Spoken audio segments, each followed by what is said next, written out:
Hello friends, this is Rama here and welcome to Rama Learning Platform. Friends, as you all know, we were discussing terms of biology, right? So, we had studied till mixed farming, okay? So, today we will discuss from nutrients. So, let's begin. See, हमने पढ़ा था mixed farming तक।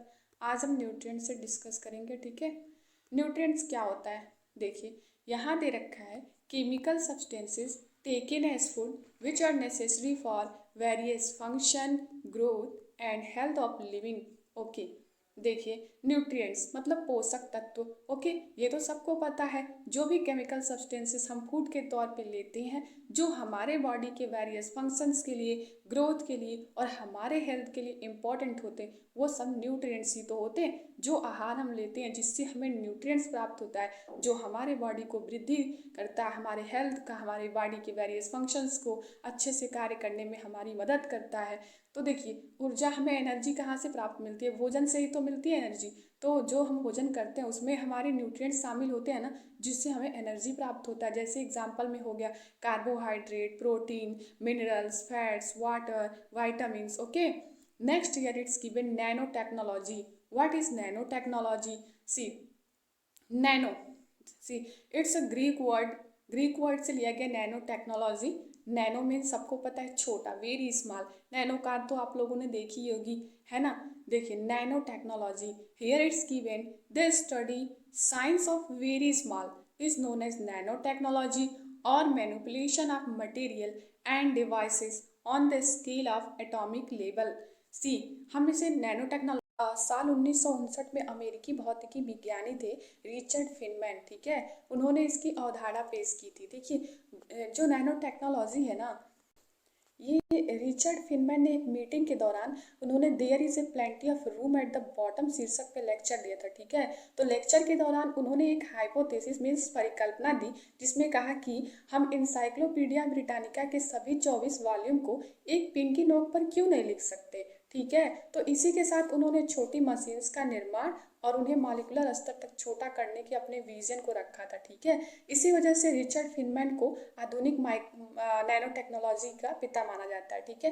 तकरीबन 15 साल बाद Japan के वैज्ञानिक, उनका नाम था नोरियो तानिकुची, ठीक है। नोरियो तानिकुची ने नैनो टेक्नोलॉजी शब्द का पहली बार प्रयोग किया और इसे परिभाषित किया, ठीक। तो जो तानिकुची थे ना, तानिकुची के मुताबिक नैनो टेक्नोलॉजी से एक मॉलिक्यूल या एक एटम से बने पदार्थों का सेपरेशन यानी अलग होना, कंसोलिडेशन यानी उनका एक साथ आना और डिफॉर्मेशन यानी इनमें बिखराव की प्रक्रिया शामिल होती है, ठीक है। और भारत में जो नैनो टेक्नोलॉजी के पिता है ना, उनका नाम है प्रोफेसर CNR राव को माना जाता है, ठीक है। Professor CNR Rao. ओके, देखिए एक नैनोमीटर में 1 नैनोमीटर जो होता है ना, वो 10⁻⁻⁹ मीटर के बराबर होता है। देखिए कितना छोटा होता है। आप लोग जो 1 नैनोमीटर होता है ना, वो 10⁻⁹ मीटर के बराबर होता है, ये ध्यान रखिएगा आप लोग के। Next year it's given neurology. What is neurology? See, neurology यहाँ साफ समझ में आ रहा है कि न्यूरॉन से रिलेटेड है। ओके, तो जो नर्वस सिस्टम का अध्ययन किया जाता है वो न्यूरोलॉजी में किया जाता है। न्यूरोलॉजी, देखिए जो नर्वस सिस्टम होता है ना, ये एक ऐसा तंत्र है जो हमारे हमारे सोचने की, हमारे समझने की, हमारे स्मृति रखने के साथ साथ हमारे पूरे शरीर पर नियंत्रण रखता है, ठीक है। मतलब कि हम कह सकते हैं कि nervous system is like a master of our body. Okay, ये हमारे ब्रेन को क्विक रिस्पॉन्स करने का काम करता है। ओके, जो न्यूरोलॉजी, न्यूरॉन, देखिए यहाँ पे साफ समझ में आ रहा है न्यूरॉन नर्वस सिस्टम। इसके बारे में हम डिटेल में डिस्कस करेंगे जब नर्वस सिस्टम का हमारा टॉपिक आएगा। तो ओके, नेक्स्ट हम आगे बढ़ते हैं। Next one is here it's given osmosis. What is osmosis? Movement of water molecule across semi permeable membrane from the region of its higher concentration to the region of lower concentration. सी,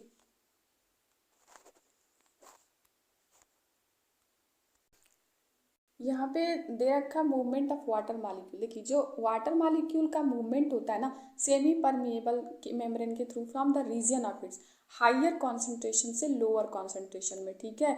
जो osmosis होता है, देखिए इसमें हमने पहले diffusion में क्या पढ़ा था, हमने डिफ्यूजन में पढ़ा था, हम आप कंफ्यूज मत होइएगा, डिफ्यूजन में भी दिया था higher concentration to region of lower concentration, लेकिन जो ऑस्मोसिस होता है ना, इसमें सेमी परमिएबल मेम्ब्रेन होता है, ठीक है। और डिफ्यूजन में सेमी परमिएबल मेम्ब्रेन नहीं होता है। और जो ऑस्मोसिस होता है ना, वो लिक्विड फॉर्म में ही होता है, बट जो डिफ्यूजन होता है ना, वो सॉलिड लिक्विड गैस तीनों फॉर्म में होता है, ओके। इतना आप लोग ध्यान रखिएगा। जैसे एग्जाम्पल में हम ले लिए तो ऑस्मोसिस का एग्जाम्पल हो गया कि the process of water absorption by plants, okay, roots, मतलब कि देखिए the process of water absorption by plant roots from the soil, okay, मतलब कि जो हम पौधे में पानी डालते हैं, तो जो पौधे की जड़ होती है वो मिट्टी से पानी को अवशोषित करती है ना, तो ये प्रक्रिया ऑस्मोसिस ही तो है। जैसे एक सिंपल उदाहरण में ले तो हमने किशमिश को पानी में भिगो दिया, अब वो किशमिश फूल जाती है, क्या है वो, ऑस्मोसिस ही है, ठीक है, ऑस्मोसिस का ही उदाहरण है, ओके। अब जैसे कि हमारे हाथों में जब हम पानी का यूज करते हैं ज़्यादा, तो हमारे हाथों पे जैसे उंगलियों पे हाथों के ये मतलब दाग दाग टाइप थोड़ा हो जाता है ना, थोड़ा सिकुड़न सिकुड़न टाइप, ये भी ऑस्मोसिस का ही उदाहरण है। देखिए इसको हम फिगर के माध्यम से समझेंगे। परमिएबल मेम्ब्रेन हो गया ये जो ग्रीन है, ठीक है, देखिए यहाँ पे सेमी परमिएबल मेम्ब्रेन, ओके। देखिए ये हो गया सेमी परमिएबल मेम्ब्रेन, ओके, ये सेमी परमिएबल मेम्ब्रेन हो गया, ओके। और ये देखिए, और यहाँ पे वाटर मॉलिक्यूल बहुत ज़्यादा है, ठीक है, maximum number of water molecules, okay. और यहाँ पे बहुत कम है, ओके। तो नेट मोमेंट कहाँ होगा, ओके, नेट मोमेंट होगा from higher concentration to lower concentration, okay. इसको हम और इजी वे में समझेंगे कि देखिए ये सेमी परमिएबल मेम्ब्रेन है, ठीक है, ओके। और ये वाटर मॉलिक्यूल्स हैं, तो ये maximum number of water molecules है यहाँ, और यहाँ कम है, तो जो कॉन्सेंट्रेशन होगा हायर से लोअर, ओके। इसको हम और इजी वे में समझेंगे। देखिए ऑस्मोसिस में क्या होता है ना, ऑस्मोसिस में it involves movement of only solvent molecule from one side to other, okay. और जो डिफ्यूजन होता है ना, it involve passes of solvent as well as solute molecule from one region to other, जैसे कि हमने बताया, ठीक है, कि osmosis is limited to solutions only and diffusion can take place in liquid gas and solutions, okay. ये ध्यान रखिएगा आप लोग। और ऑस्मोसिस जो होता है ना, देखिए यहाँ पे एग्जाम्पल हम फिगर के माध्यम से समझेंगे कि देखिए ऑस्मोसिस है ये, ठीक, वाटर और सॉल्यूशन, यहाँ प्योर वाटर हो गया, ये सेमी परमी, एक सेकेंड, देखिए ये सेमी परमिएबल मेम्ब्रेन हो गया, ये वाटर, और इसका देखिए एक सेकेंड, ये सेमी परमिएबल मेम्ब्रेन हो गया, ये वाटर और सॉल्यूशन हो गया, यहाँ पूरी तरह प्योर वाटर हो गया, ये जो सेमी परमिएबल के थ्रू हुआ, ठीक है, अक्रॉस सेमी परमिएबल मेम्ब्रेन जो इधर से इधर हुआ, ठीक है। तो ये ऑस्मोसिस का हो गया, और यहाँ हाई से लो हो रहा है, ठीक है, हाई से लो कॉन्सेंट्रेशन। और डिफ्यूजन में क्या होता है, डिफ्यूजन में भी हाई से लो कॉन्सेंट्रेशन होता है, पर इसमें सेमी परमिएबल मेम्ब्रेन जो है ना, वो इसमें नहीं होता है, ओके। जैसे कि मान लीजिए यहाँ पे है ये पूरा फैल गया, जैसे मान लीजिए अगरबत्ती है, हमने रूम में जलाया और उसकी महक पूरे रूम तक फैल गई, ओके। और दूसरा अगर एग्जाम्पल ले तो परफ्यूम है, हम परफ्यूम मारते हैं तो स्मेल आ जाती है ना, पूरे रूम तक फैल जाती है, तो ये क्या है, ये डिफ्यूजन है, ओके। आई होप आप लोग समझ गए होंगे ऑस्मोसिस और डिफ्यूजन का अंतर। देखिए जो डिफ्यूजन होता है सॉलिड लिक्विड गैस तीनों फॉर्म में होता है, ऑस्मोसिस सिर्फ लिक्विड फॉर्म में होता है, ओके। चलिए आगे बढ़ेंगे। Next one is here it's given odontology. See study of teeth and gum is odontology. दांत के अध्ययन को और मसूड़ों के अध्ययन को हम किस में करते हैं, उस अध्ययन को हम क्या कहते हैं, दांत के और मसूड़ों के अध्ययन को हम ओडोंटोलॉजी कहते हैं, okay, odontology, okay. Next year it's given osteology. What is osteology, study of bones, bones के अध्ययन को हम ऑस्टियोलॉजी में करते हैं, okay. Next year it's given oncology, ठीक, ऑन्कोलॉजी, देखिए study of cancer and tumours, cancer और ट्यूमर से रिलेटेड जो अध्ययन होता है वो किस में होता है, तो ऑन्कोलॉजी में होता है, okay, oncology. Next year it's given obstetrics. क्या होता है ऑब्स्टेट्रिक्स, देखिए science related with care of pregnant women before during and after child birth. जो ऑब्स्टेट्रिक्स होता है ना, वो विज्ञान जो रिलेटेड होता है ना, वो प्रेग्नेंट वोमेन के मतलब कि चाइल्ड के बर्थ से, चाइल्ड ड्यूरिंग प्रेगनेंसी, चाइल्ड के बर्थ के पहले की जो होती है, और मतलब कि चाइल्ड के बर्थ के दौरान जो प्रक्रिया होती है, और प्रेग्नेंट वोमेन की केयर, उनके देखभाल से रिलेटेड जो भी अध्ययन होता है ना, वो किस में होता है, ऑब्स्टेट्रिक्स में, ओके। वो ये रिलेटेड होता है किससे, ऑब्स्टेट्रिक्स से, ठीक है। Next year it's given ornithology. Study of birds is known as ornithology. देखिए ये क्वेश्चन पे इंपॉर्टेंट है, ऑर्निथोलॉजी, स्टडी ऑफ बर्ड्स, पक्षियों के जो अध्ययन होती है ना वो ऑर्निथोलॉजी में होती है। ओके, पक्षियों के अध्ययन को हम क्या कहते हैं? Ornithology. Next year it's given ophthalmology. क्या होता है ophthalmology? Ophthalmology is the study of eyes.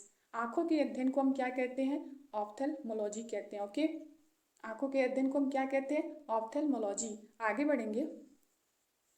Next one is orthopaedics. देखिए, diagnosis and repair of disorder of locomotory system. देखिए यहाँ पे दिया है डायग्नोसिस एंड रिपेयर, मतलब निदान और उपचार किसका? लोकोमोटरी सिस्टम में कोई भी डिसऑर्डर आती है तो उसके निदान और उपचार के लिए। देखिए जो भी आपका स्केलेटन सिस्टम होता है ना, उसकी जो बोन्स में डिफेक्ट्स आती है, तो जो स्केलेटन सिस्टम से रिलेटेड जो हमारे बोन्स में जो डिफेक्ट होती है ना, उसके डायग्नोसिस के लिए, उसके रिपेयर के लिए, जो भी लोकोमोटरी सिस्टम में डिसऑर्डर होती है, फॉर एग्जांपल जैसे गठिया रोग हो गया, या फिर हड्डियों में कैल्शियम की कमी से मतलब कि हड्डियाँ जो मतलब ताकत खो देते हैं, ठीक है, और हड्डी का जो फ्रैक्चर हो जाना, मतलब गिरने से या फिर किसी दुर्घटना के कारण, या फिर पेट दर्द, गर्दन दर्द, ठीक है, तो ये सब लोकोमोटरी सिस्टम के डिसऑर्डर के तो मतलब उदाहरण है। ठीक है, तो इसके निदान के लिए, उसके उपचार के लिए जो अध्ययन किया जाता है वो ऑर्थोपेडिक्स में किया जाता है। Okay, next year it's given phytoplankton. What is phytoplankton? देखिए यहाँ दे रखा है microscopic organism which passively float on the surface of water. देखिए माइक्रोस्कोपिक ऑर्गेनिज्म मतलब कि सूक्ष्म, माइक्रोस्कोपिक, ठीक है, सूक्ष्म जीव जो पैसिवली फ्लोट करते हैं वाटर के सरफेस पे, मतलब वाटर के सरफेस पे जो तैरते हैं पैसिवली। जैसे एग्जांपल में आल्गी हो गया। ओके, देखिए हम इसको पिक्चर के माध्यम से देखेंगे। Look at this is the picture of one river in which you can see this Bloom. Okay, Bloom. Okay, green color bloom is there, it's some kind of algae. Okay, so it is basically the phytoplankton. Okay, क्या है ये phytoplankton है। okay, तो so micro organism और plants मतलब कि जो भी सरफेस पे फ्लोट करते हैं, जैसे एल्गी हो गया, ठीक है, तो ये फाइटोप्लैंक्टन का उदाहरण है। ओके, आई होप आप लोग समझ गए होंगे। एल्गी है ये, मतलब ये देखिए सब मतलब बहुत ज़्यादा ब्लूम हो गए इनकी सरफेस के ऊपर। ओके, इसी को हम कहते हैं फाइटोप्लैंक्टन्स। ठीक है, ठीक, आगे बढ़ेंगे। Now parasite. क्या होता है parasite? Organism which depend on other living organism for their food and shelter and often harm it. Okay, देखिए पैरासाइट को हम हिंदी में क्या कहते हैं? परजीवी कहते हैं। ओके, तो यहाँ दे रखा organism which depend on other living organism, जो ऑर्गेनिज्म दूसरे लिविंग ऑर्गेनिज्म पर डिपेंड होता है अपने फूड के लिए, अपने शेल्टर के लिए, और उन्हें हार्म पहुंचाता है, वो हम उसे हम पैरासाइट कहते हैं। ओके, उसे हम परजीवी कहते हैं। मतलब कि परजीवी जो जीव होते हैं ना, वो मतलब अपने भोजन दूसरों पे अपने भोजन के लिए डिपेंड रहते हैं। ओके, और उन्हें अपने फायदे के लिए नुकसान भी पहुंचाते हैं। ठीक है, तो उन्हें हम परजीवी कहते हैं, पैरासाइट कहते हैं। ओके, नेक्स्ट हम आगे बढ़ेंगे। Poikilothermic. In poikilothermic, here it's given organism which change their body temperature according to surrounding. These are also called cold-blooded animal. देखिए हमने पिछली क्लास में वार्म ब्लडेड एनिमल के बारे में डिस्कस किया था ना, जैसे वार्म ब्लडेड एनिमल्स में जो बाहरी टेम्परेचर के अकॉर्डिंग उनमें कोई परिवर्तन नहीं होता है, ठीक है, जैसे ह्यूमंस हो गए, वो वार्म ब्लडेड एनिमल्स में आते हैं, गर्म खून होता है उनका, ठीक है, और उनका जो टेम्परेचर होता है ना वो चेंज नहीं होता है। जैसे ह्यूमन का टेम्परेचर 37 डिग्री सेल्सियस होता है ना, नॉर्मल टेम्परेचर, तो जो वार्म ब्लडेड में होता है कि मतलब कि 37 डिग्री सेल्सियस जो टेम्परेचर होता है ना ह्यूमन का फिक्स टेम्परेचर होता है। ओके, और जो शरीर का टेम्परेचर होता है वो नॉर्मल होता है, बाहर के वातावरण से के हिसाब से घटता बढ़ता नहीं है, तो वो हम वार्म ब्लडेड एनिमल में पढ़े थे ना। देखिए यहाँ पोइकिलोथर्मिक में, जिसे हम कोल्ड ब्लडेड एनिमल भी कहते हैं, इसमें जो ऑर्गेनिज्म होता है ना वो अपना body temperature according to their surrounding के हिसाब से अपने बॉडी टेम्परेचर को चेंज करते हैं। ओके, जैसे इसमें हो गया एम्फीबियंस जो लैंड पर भी रहते हैं और वाटर में भी रहते हैं। ओके, और इनवर्टिब्रेट्स हो गए, ठीक है, जैसे कि इसका एग्जांपल हो गया। देखिए इसको हम कोल्ड ब्लडेड एनिमल को हम हिंदी में विषम तापी भी कहते हैं। ओके, और वार्म ब्लडेड एनिमल को हम समतापी कहते हैं। ठीक है, तो देखिए जो कोल्ड ब्लडेड एनिमल होते हैं ना वो कभी गर्म कभी ठंडा शरीर हो जाता है उनका। ठीक है, गर्मी के दिन में ये छुपने का काम करते हैं, जैसे एग्जाम्पल हो गए सांप, या कोई कीड़े मकोड़े हो गए, फिर मेढक हो गए, ठीक है, तो ये कोल्ड ब्लडेड एनिमल में आते हैं। ओके, तो यहाँ पे दे रखा साफ कि organism which change their body temperature according to surrounding. Okay, I hope आप लोग समझ गए होंगे। हम आगे बढ़ेंगे और समझेंगे पिगमेंट क्या होता है। Okay, in pigment here it's given a substance which absorb light of certain wavelength like chlorophyll found in green leaves.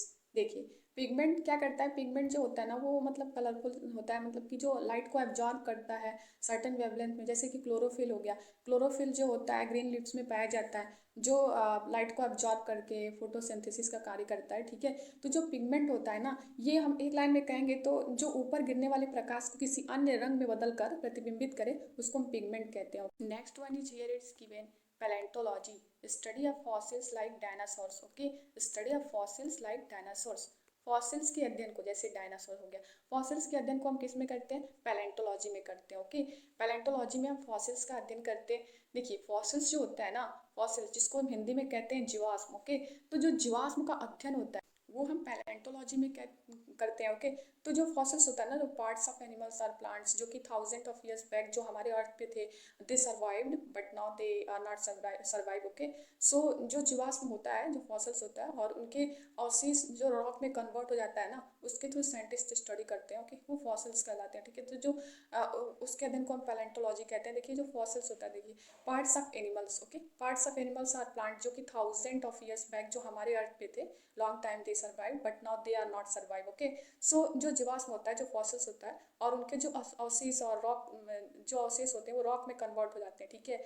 और उनके थ्रू जो साइंटिस्ट हैं वो स्टडी करते हैं। ओके, तो ये पैलेंटोलॉजी हो गया, study of fossils like dinosaurs. I hope आप लोग समझ गए होंगे।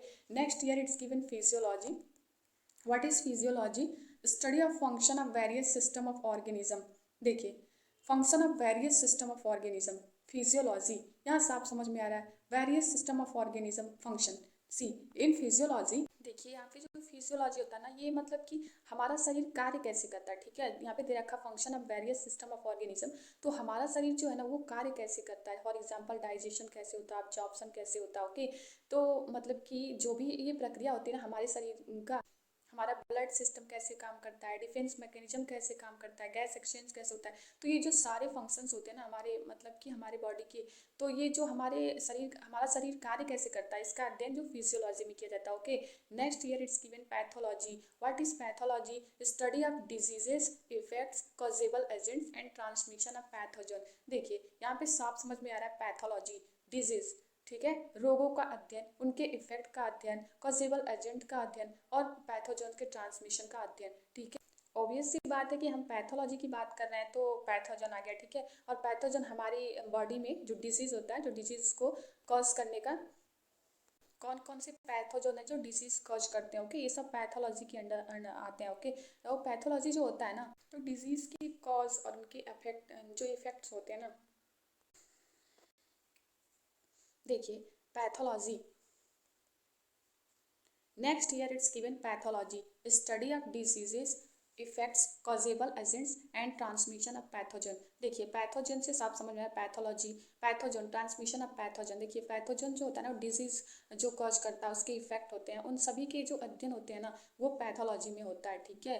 डिजीज का, उसके इफेक्ट का, उसके कॉजेबल एजेंट का, पैथोजन के ट्रांसमिशन का। ओके, तो जो पैथोलॉजी है उसमें पैथोजेंस के अध्ययन करते हैं, जैसे कि जो इस पैथोलॉजिस्ट का कार्य क्या होता है, जैसे जो रोगी होते हैं ना, रोगियों के शरीर के विभिन्न अंगों को और ब्लड सैंपल के आधार पर लैब उपकरण द्वारा जांच करना होता है ना, वो सारा मतलब इसमें होता है, पैथोलॉजिस्ट का कार्य होता है, ठीक है। जैसे कि सर्जरी हो गया, ठीक है, क्या बोलते हैं उसको, जो विकृत होते हैं ना, विकृति के शास्त्र का जो विकृत विज्ञान होता है उसको मतलब पैथोलॉजी कहते हैं। ओके, देखिए इसमें साफ पैथोजन से रिलेट कर सकते हैं pathology. Next year it's given pomology. What is pomology, study of fruit and fruit yielding plant.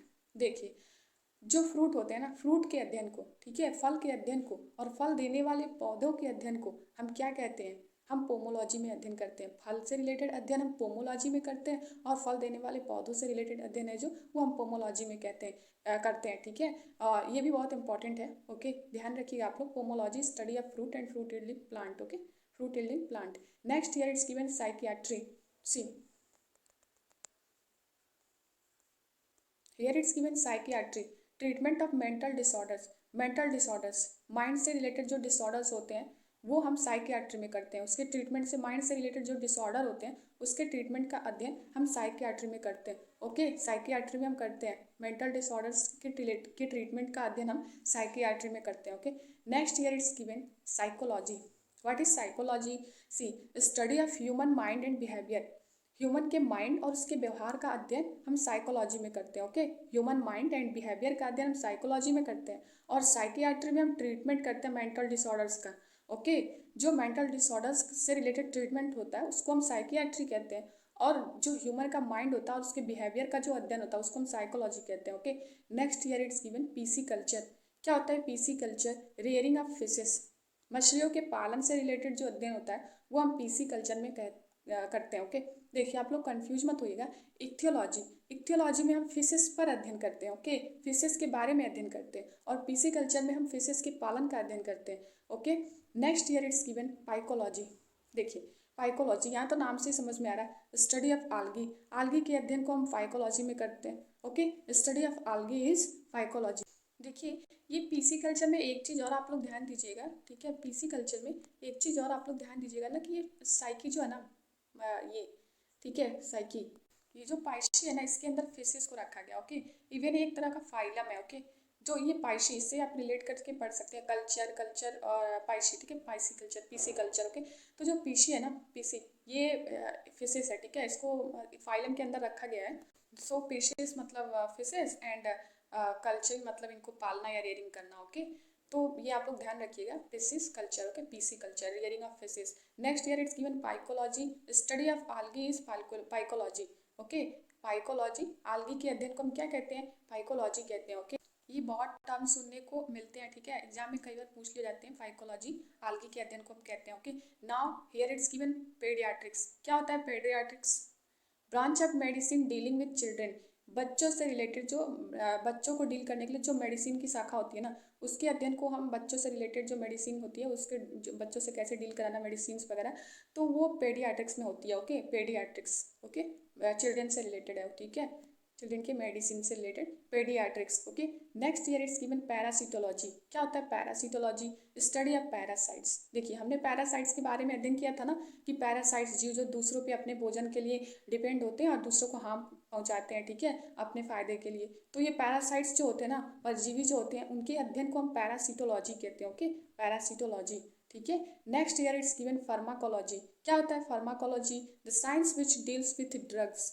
देखिए फार्माकोलॉजी, फार्मासिस्ट, फार्मासिस्ट आप लोग सभी लोग जानते होंगे फार्मासिस्ट क्या होता है, ठीक है। तो pharmacology, science which deal with drugs, medicine से डील किया जाता है, जो मेडिसिन के, देखिए जो फार्माकोलॉजी होता है ना, इसमें हम मतलब अध्ययन में दवाओं के स्रोत के बारे में, उनके रासायनिक गुण के बारे में, जैविक प्रभाव के बारे में और चिकित्सीय जो उपयोग होते हैं वो सब शामिल होते हैं, ठीक है। तो ये दवाएं जो जैविक प्रणाली पर कैसे कार्य करती है, ठीक है, और शरीर दवा के प्रति कैसे प्रतिक्रिया करता है, तो ये फार्मासिस्ट में, फार्मासिस्ट आपने नाम सुना होगा, ठीक है। Pharmacology, science deal with drugs. Okay, science which deal with drugs. Next year it's given photobiology. What is photobiology? Effect of light on various biological process. देखिए यहाँ नाम से ही समझ में आ जा रहा है, photo, photo means light, light का प्रभाव पड़ रहा है फोटो। ओके, एंड बायोलॉजी, तो यहाँ पे light, light on various biological process. See in photobiology, देखिए फोटोबायोलॉजी में होता है जो जीवित जीव में प्रकाश होता है, जो प्रकाश की लाभकारी और हानिकारक जो अंतःक्रिया होता है ना, उसका वैज्ञानिक अध्ययन है फोटोबायोलॉजी। इसमें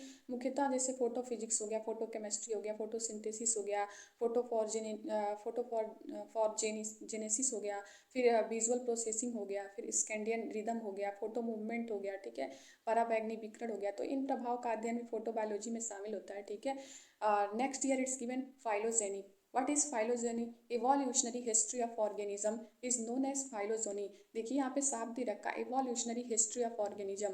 देखिए यहाँ पे ऑर्गेनिज्म का जो हिस्ट्री होता है ना, उसके बारे में जो एवोल्यूशनरी हिस्ट्री होता है ऑर्गेनिज्म का, वो फाइलोजेनी में आता है। देखिए इसमें जो होता है ना फाइलोजेनेटिक्स, जो वर्गानुवंशिकी होती है, ठीक है, तो जो जीवों के बीच के जो क्रम विकास होते हैं ना, जो एवोल्यूशन होता है, उनके संबंध के अध्ययन का नाम है, ठीक है। तो इसके मतलब इसमें उनके अनुवांशिकी जो होते हैं, जो जेनेटिक्स होते हैं, लक्षणों की तुलना उनके डीएनए और प्रोटीन आयंस का परीक्षण करके की जाती है, ठीक है। और ये दावा किया जाता है कि जो है ये ना, ये कौन सी जातियाँ और किन अन्य जातियों से विकसित हुई है, ठीक है। तो ऑर्गेनिज्म की जो हिस्ट्री होती है वो फाइलोजेनी में आ जाती है, evolutionary history of organism. Okay, I hope आप लोग समझ गए होंगे। Next year it's given physiotherapy, treatment of body defects through massage and exercise. Physiotherapy तो सबको पता होगा, फिजियोथेरेपिस्ट के पास हम जाते हैं फिजियोथेरेपी कराने के लिए। ओके, तो जो बॉडी में डिफेक्ट आता है तो उसको हम मसाज या एक्सरसाइज के थ्रू जो ट्रीटमेंट होती है वो फिजियोथेरेपी में आ जाती है। ओके, ये तो आप लोगों को पता ही होगा फिजियोथेरेपी।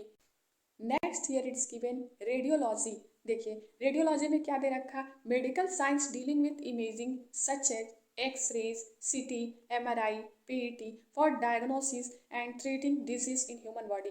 देखिए ह्यूमन बॉडी में जो हम सबको पता है रेडियोलॉजी। देखिए जो एक्सरे होता है, ठीक है, मतलब कि एक्सरे होता है, सीटी स्कैन होता है, एमआरआई होता है, पीईटी होता है, पर जो निदान के लिए, उपचार के लिए ह्यूमन बॉडी में जो डिजीज होती हैं तो उसके निदान और उपचार के लिए उस पहले उसको हम पता तो लगाते हैं ना, उसका डायग्नोस तो उस डायग्नोस करते हैं ना, उसको पता लगाते हैं ना, फिर कि मतलब कि क्या हुआ है, कैसे हुआ है। तो एक्सरे होता है, उसका सीटी स्कैन होता है, एमआरआई होता है, तो मतलब पता चलता है ना उसके माध्यम से। तो देखिए जो इसका मतलब एक लाइन में हिंदी में समझे तो मतलब कि एक्स किरण एवं अन्य विकिरण से संबंधित जो छविकरण तकनीकी होती है, जो इमेजिंग टेक्निक्स होती है, उनके चिकित्सकीय जो निदान होते हैं, उपचार में अनुप्रयोग का अध्ययन किया जाता है। ठीक है, तो इसमें साफ समझ में आ रहा है medical science dealing with imaging such as X-rays, CT scan, MRI, PET for diagnosis and treating disease in human body.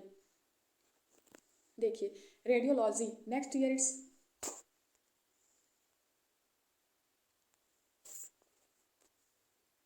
It's given radiology. क्या होता है radiology, medical science dealing with imaging such as X-rays, CT scan, MRI, PET for diagnosis and treating disease in human body. देखिए human body में अगर human body के अंदर कोई disease होती है तो उसके उपचार के लिए, उसके निदान के लिए एक्सरे या फिर सीटी स्कैन या फिर एमआरआई, जिससे हम पता तो पहले लगा सकें कि हुआ क्या है, कैसे हुआ है, मतलब क्या हुआ है। तो ये सारी चीज़ें जब पता लगाएंगे तभी तो उसका डायग्नोस करेंगे, तभी तो उसका उपचार करेंगे, उसे ट्रीट करेंगे। तो ये सारी जो अध्ययन होता है ना वो रेडियोलॉजी में होता है। Okay, medical science dealing with imaging. Okay, imaging, ठीक है। Next year it's given rhinology. What is rhinology, study of nose and olfactory organ. Okay, nose से रिलेटेड अध्ययन और ऑल फैक्ट्री से रिलेटेड ऑर्गन से रिलेटेड अध्ययन rhinology में होता है। Okay, next here it's given sonography। see here it's given sonography, ultrasound imaging. देखिए अल्ट्रासाउंड इमेजिंग के अध्ययन को हम सोनोग्राफी कहते हैं, ये तो सबको पता है। सोनोग्राफी अल्ट्रासाउंड की जो इमेज आती है, मतलब अल्ट्रासाउंड जो कराई जाती है तो उसको मतलब उसकी इमेजिंग, अल्ट्रासाउंड इमेजिंग जो किससे रिलेटेड जो भी अध्ययन होता है ना वो सोनोग्राफी में होता है। Okay, next year it's given saurology. क्या होता है saurology, study of lizards. Lizards means क्या होता है, छिपकली। छिपकली के अध्ययन को हम क्या कहते हैं, सोरोलॉजी कहते हैं। Okay, study of lizards is saurology. Next year it's given serology. What is serology, study of serum. ठीक है, serum interaction of antigen and antibodies in the blood. देखिए इसको हम समझेंगे serology, study of serum, serum का अध्ययन। ठीक है, मान लीजिए देखिए interaction of antigen and antibodies in the blood. देखिए जो सीरोलॉजिकल परीक्षण होता है ना ये रक्त परीक्षण है। ठीक है, जो आपके रक्त में एंटीबॉडी की तलाश करते हैं। ठीक है, उनमें कई प्रयोगशाला तकनीकें भी शामिल हो सकती है। ठीक है, जो मतलब कि विभिन्न रोग स्थितियां जो होती हैं उनके निदान के लिए गिवन स्पाइग्मोलॉजी। क्या होता है sphygmology, study of pulse and arterial pressure. देखिए जो पल्सेस होती है ना आपके, और पल्सेस और आर्टियल प्रेशर से रिलेटेड जो अध्ययन होता है ना वो स्पाइग्मोलॉजी में होता है। Okay, next year it's given taxonomy. क्या होता है taxonomy, study of classification, nomenclature and identification of organism.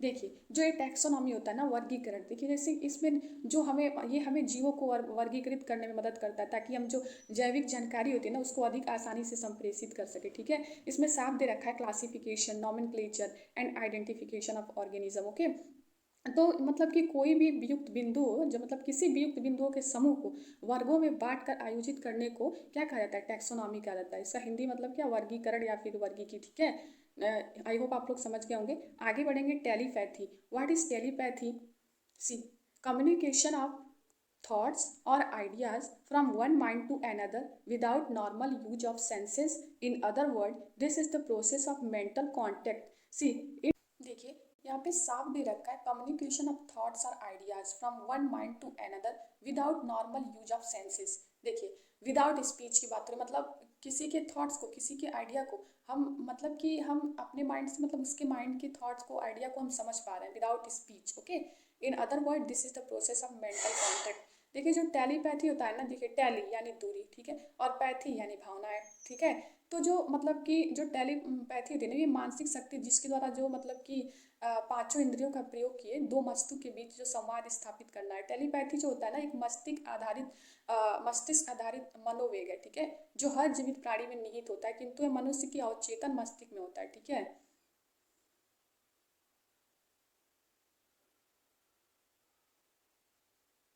जो टेलीपैथी होता है ना, इसमें आप मनुष्य, जानवर, पक्षी एवं पेड़ पौधों से संपर्क स्थापित कर उनके अंदर के भाव को जान सकते हैं। ठीक है, देखिए जैसे कि जब बच्चा तकलीफ में होता है तो माँ को सबसे पहले पता चल जाता है। ठीक है, तो ये टेलीपैथी के जरिए ही होता है। माँ भले ही बच्चे से दूर है लेकिन उसके दुख का पता उसे चल जाता है। ठीक है, तो ये जो टेलीपैथी, इसमें साफ दे रखा, कम्युनिकेशन ऑफ थॉट्स और ideas from one mind to another without normal use of senses. Okay, without normal use of senses. Okay, यहाँ साफ दे रखा, कम्युनिकेशन ऑफ थॉट्स और ideas from one mind to another. ठीक है, विदाउट दे रखा। ठीक है, without normal use of senses. Okay, in other word this is the process of mental contact.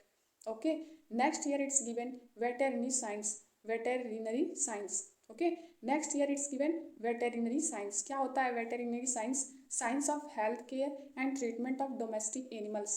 देखिए हेल्थ केयर, ठीक है, science of health care and treatment of domestic animals. जो डोमेस्टिक एनिमल्स होते हैं ना, उनके हेल्थ केयर, उनके treatment से रिलेटेड जो अध्ययन होता है ना, वो वेटरनरी साइंस कहा जाता है उसे। ठीक है, देखिए इसमें साफ दे रखा है, डोमेस्टिक एनिमल्स के हेल्थ केयर और ट्रीटमेंट से रिलेटेड होता है वेटरनरी साइंस। ठीक है, वेटरनरी साइंस जो होता है ना, उसमें देखिए जो इसको हम पशु चिकित्सा विज्ञान भी कहते हैं। ठीक है, इसमें जो मतलब एनिमल्स के एनाटॉमी, फिजियोलॉजी, पैथोलॉजी और मेडिसिन, फिर सर्जरी, इन सभी का अध्ययन होता है। ठीक है, ये पशुपालन शब्द से मतलब कि स्वस्थ पशु के वैज्ञानिक ढंग से उसके आहार, पोषण, प्रजनन एवं प्रबंध का बोध इसमें होता है। ठीक है, veterinary science. Okay, next year it's given Holstein Friesian. C,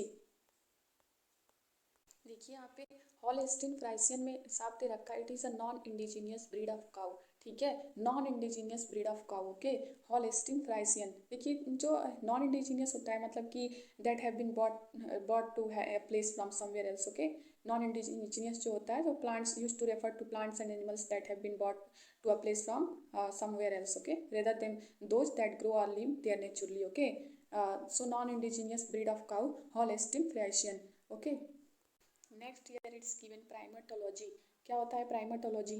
The study of bodies and behavior of human like species such as monkey, apes and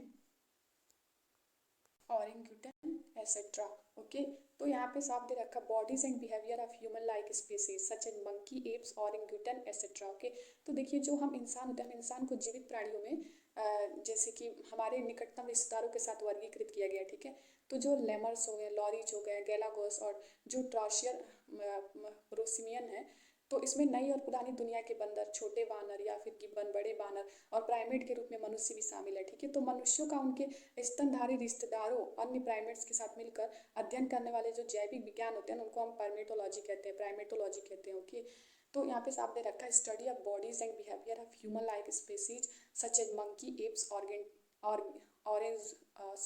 ऑरेंगुटन etcetera. Okay, next year it's given viticulture. Cultivation of grapes is known as viticulture.